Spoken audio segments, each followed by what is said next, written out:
C'est la nuit dernière que Barack Obama a annoncé la mort d'Oussama Ben Laden, un discours à la nation américaine près de 10 ans après les attentats du 11 septembre 2001.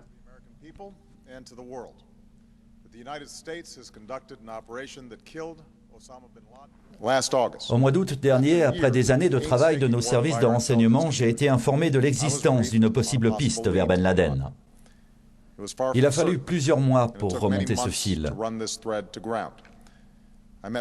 J'ai rencontré mon équipe de sécurité nationale à de nombreuses reprises pour réunir davantage de renseignements relatifs à une localisation de Ben Laden dans un complexe de bâtiments en plein cœur du Pakistan. Et finalement, la semaine dernière, j'ai déterminé que nous avions suffisamment de renseignements pour agir et j'ai autorisé une opération destinée à capturer Oussama Ben Laden et à le présenter devant la justice.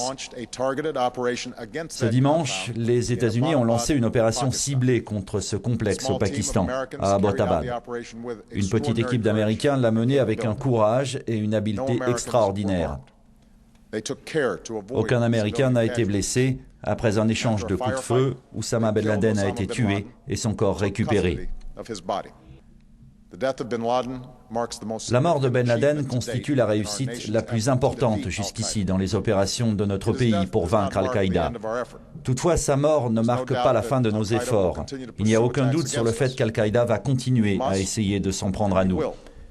Il nous faut rester vigilants dans notre pays et à l'étranger, et nous le resterons. Un soir comme celui-ci, nous pouvons dire aux familles qui ont perdu des êtres chers à cause du terrorisme d'Al-Qaïda, justice est faite.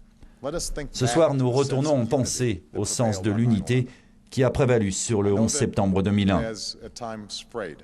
Je sais que cette unité a été à maintes reprises fragilisée, mais ce qui vient d'arriver est le témoignage de la grandeur de notre pays et de la détermination des Américains. Le chemin vers plus de sécurité pour notre pays sera long, mais cet événement rappelle une fois de plus que l'Amérique peut faire ce qu'elle veut si elle décide d'agir. C'est l'histoire de notre histoire.